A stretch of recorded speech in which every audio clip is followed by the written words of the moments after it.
Anyway, mi naitwa Dinnoh, aka Guacamole. Welcome to the Local Pundits. Today I want to speak about 5 things that we need to change at Manchester United for us to be successful. Because there's been a lot of talk about changing the manager. I honestly believe that changing the manager will not help because we've done it like 5 times before. I think after Sir Alex, we had Mourinho, Tuote, Bakaole, and right now we have Ten Hag. So there's a lot of talk because of our performances that we need to change the manager. But I don't believe that will change anything. So I want to speak about 5 things, and I'll be also mentioning other teams and what they're doing. Number one is transfer policy. What is Man United's transfer policy? If you look at a team like Manchester City, if you look at a team like Liverpool, these teams have been successful in the last several years, while we have been abysmal. Manchester City, one player in particular that I've really been impressed with this season is Jeremy Doku. Jeremy Doku is 21 years old. If you look at Matheus Nunes, that Man City bought from Wolves, another young player. So their policy is buying young players. They have a clear policy of buying young players. Yes, you can say that they bought Mateo Kovacic from Chelsea. That was, of course, to provide cover. But every player that they buy fits into a certain system, right? So they have a system, and then they're bringing players to fit into that system. Now, for Man United, I feel like sisi tunabangi two players just because ni hao ndo tumefikia. Sofian Amrabat, a few weeks ago, I was really singing his praises, but nimeanza kuwa na doubt sana, you know. But look, if you look at him, I think he's 27 years old. He was only bought because of one tackle he made against Kylian Mbappe at the World Cup. Sasa tulimbea nini? He's played in that midfield. Na ako chini sana ukija. Ako down sana. I even regret why we sold a player like Fred. You see now, that transfer policy is what I'm talking about. I'm very happy with the signings of players like Rasmus Højlund, but we need to sign young players who fit into a system. And if you look at Liverpool, Dominic Szoboszlai, Darwin Núñez, maplayer wamebaiwa, Ryan Gravenberch, they're young players ambao wanaweza serve your team for years and years. Sisi akina Casemiro hapa, hata Casemiro amekuwa, he's fallen off from last season. So our transfer policy needs to change. Or even the players that we bought because of Eric Ten Hag's connections. Players like akina Amrabat and the like. So that needs to change. Number two, what needs to change at our club is the wage structure and the wage policy, how we tunalipa our players.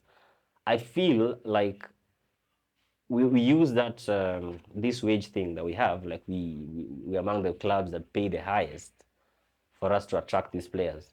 Otherwise, perhaps they wouldn't come. So we overpay, and then when it comes to selling these players, inakuwa shida. A very good example is Harry Maguire. Harry Maguire was supposed to be sold to West Ham, but now because of wages and everything, hakuweza kuenda. We have a player like Sancho, for example, who was falling out with the manager. We need to offload him in January, maybe. Ataenda aje. Maybe he might go on loan, because who's willing to buy a player like that and go and pay him 300,000 pounds a week, na aja show that he is capable of doing anything on the pitch, right? So inakuwa hard sana. We buy players, we give them a lot of money, afu inakuwa shida kwa offload. The third thing is infrastructure. This has been well documented. It's been well spoken about by Baba mwenyewe, that is Cristiano Ronaldo, best player of all time. Players wengine wameongelea how the Old Trafford is leaking. So how can we call ourselves a big club while we have, the great Old Trafford is like, I think is a shadow of its former self. Hakuna kitu pale. Ile stadium inafaa kujengwa upya. So what we need to do is that, look at a team like, for example, FC Barcelona. FC Barcelona are investing, I don't know, £1 billion or $1 billion in their new stadium. A player like, a team like Spurs. Spurs have the best stadium. They spent over £1 billion, £1 billion to construct the stadium. Real Madrid, the Santiago Bernabeu Stadium, it was renovated for close to 700, I think 700 billion, million, 700 million, million euros, whatever. So if you look at the sums of money that are being spoken about za kurenovate my stadium, and then sasa kuna Sir Jim Ratcliffe anakuja na 245 million, and then we're like 245 million utafanya nini? Puzi kabisa. Now, that is the third thing, infrastructure. The fourth thing that ties to the infrastructure is the ownership of this club, right? The reason why we cannot invest in the infrastructure and we don't have a clear policy, a transfer policy, is because we have owners manugu kabisa, kwa sababu these are owners wenye walibai club, walibai na debt, and then wakaeka debt kabisa kwa hiyo club, and then they're taking money outside the club. They're not investing. Of course, tumebuy my players, but again, the transfer policy, my point number one, upuzi kabisa.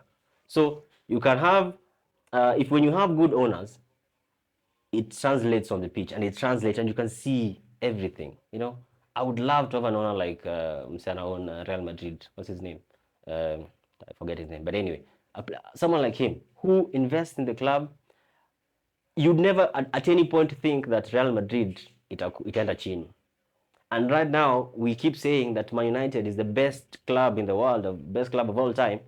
But now, honestly, can we really compete with teams like that? Because those are the teams that we're supposed to be competing with. The likes of Real Madrid, Bayern Munich, Barcelona, the greats of the game. My last point I want to speak about is discipline. Discipline. And this goes to how much power players and managers have, in our team. Now, if you go back to Jose Mourinho when he was fired, of course he'd had a run of poor games, but there was this talk about him falling out with Paul Pogba, that perhaps that led to his dismissal. Now, when a team gives players so much power, it creates a very, like, that whole situation becomes untenable, because the moment any players wanna feel, or a certain player wanna feel ni kama or the players wanna feel ni kama they can they have so much power, they can do anything they want, the manager will go, and then another manager will come in. It's because of the culture, it's because of the mentality of the club, because of discipline. Haiko, hakuna discipline kabisa. And our current manager is trying to do that. He's trying to create discipline in the team. He's trying to, we've seen what he's done with Sancho. He's trying to create discipline, and I support him in that. If you look at a club like Manchester City, very good example, the right back, João Cancelo, I think I would say one of the best right backs in the world. But saya ako wapi? Barcelona. He was taken there on loan, and he'll eventually be sold. So that shows you that the manager there akona nguvu. He is the one akona final say. So a team like ours, we need to change that going forward, because if we don't, players will come, players waone wacha sasa tuanze sasa kusambaratisha hii club, alafu manager afute, manager mwingine akue, and we're still paying them hizo pesa zote tunawalipa. So if those 5 things do not change, then I believe that even if we bring Pep Guardiola to Manchester United, hakuna kitu atafanya. Unaona? So guys, I know right now as Man United fans we are reeling, we are in pain, right? We tushaanza kusema Ten Hag out, whatever. But if those 5 things, the transfer policy, if we don't invest in our infrastructure, if we do not have the right mentality in the club, if the players themselves feel like we're too strong, if the players are being paid too much money, why is it called floated, then that affects us when it comes to moving players on and bringing new players in. And our ownership, that is something that we have to deal with, perhaps. Maybe Jim Ratcliffe akuje change vitu, but I don't know.